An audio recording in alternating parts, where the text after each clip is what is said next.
I don't think there is another place that is as peaceful and quiet. There's a certain serenity about it. And I don't think that I'm the only person that feels this.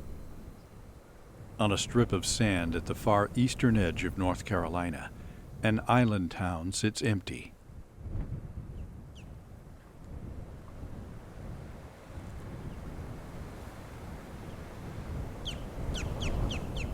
A silent reminder of a once thriving community.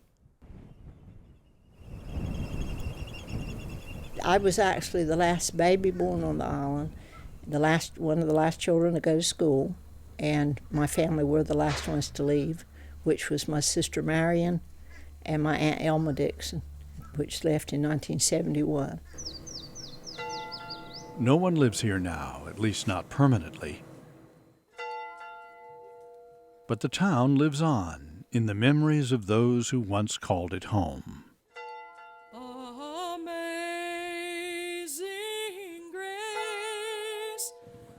And many more think enough of this place to make a pilgrimage here every 2 years.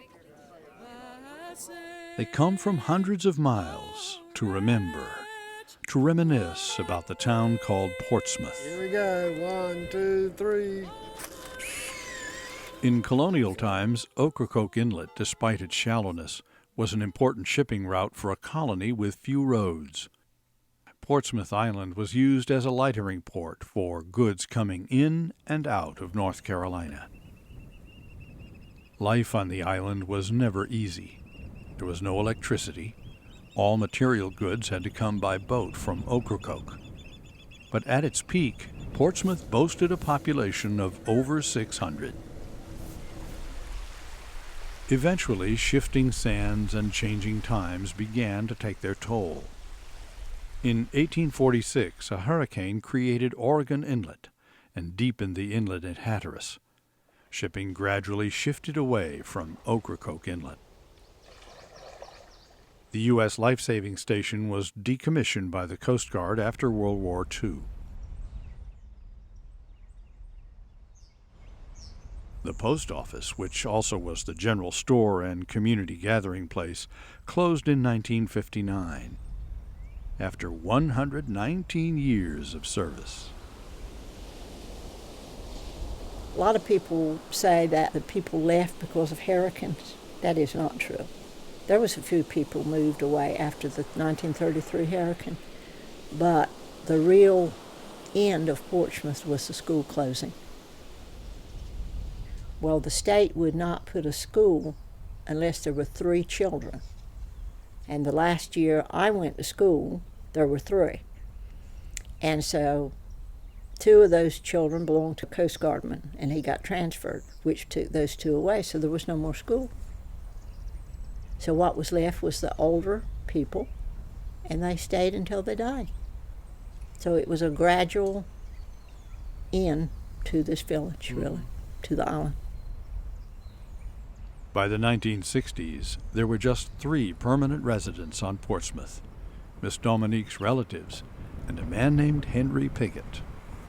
Henry was descended from slaves, with the lightering trade, which was basically unloading a whole ship, putting it on another ship, or putting it in warehouses here on Portsmouth. Lots of slaves were used in that trade. After the Civil War, most of the black families did not come back. But his family came back. So he became the caretaker as the last male descendant of anyone here. Everybody else had moved off island. The last 2 ladies, Marion Gray Babb and Miss Addie, her aunt, he made sure they had everything they needed.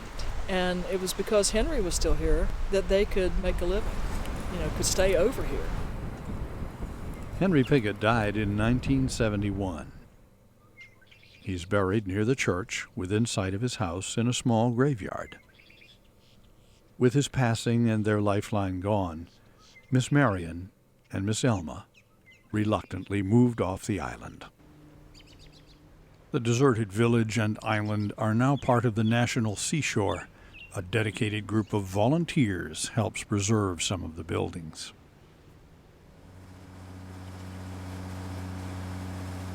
But people keep coming back to Portsmouth, including folks who never lived here at all, or even knew someone who did. Good morning, good morning. Good to see you. Okay, I'm one of Henry's people. Yes, Remember sir. You were I remember you from 2 years ago. Right. Good. Pleasure. They don't mind the 5-mile boat ride from Ocracoke and the half-mile walk through the marsh grass to the village.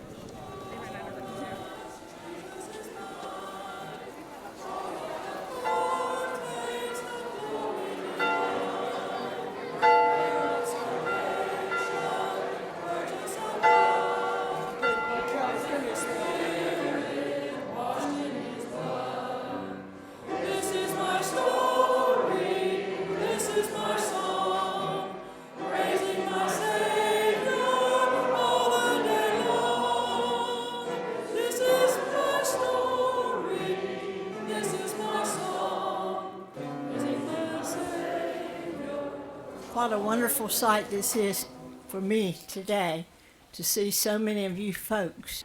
All first-time attendees today. Please stand. Wow, see what I mean, Bob? It's amazing. It's unbelievable. Welcome and please come back. This year, over 400 people barely fit into the large tent outside the church. And for one lovely moment in time, the songs ring out and the spirit soars here on Portsmouth Island, just like in the old days. I step back upon the shore, back to times and folks before, islanders and mailboat days, clear the misty haze on my island home. This is a unique place in North Carolina. It has disappeared in most other places. This is what makes Portsmouth so unique and such a wonderful and enjoyable place, is because a lot of what is here now is what was here 50 years ago, and it is unchanged. And I can come out in the afternoon and watch the afternoon sun, and you can just see the life here in the village. You hear the wind through the rushes. You hear the birds, and you can think about the lives that the people lived.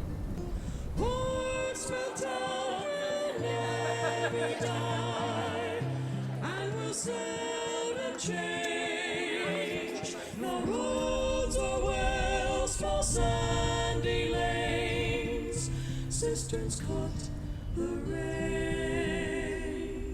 They were living a lifestyle that my grandparents and my parents as children were living, with no electricity and outhouses, using dairy houses to cool the food, catching rainwater off the roofs. It just takes you back to those times and gives you a touchstone of your roots. And I think you don't have to be from Portsmouth to appreciate Portsmouth because of that.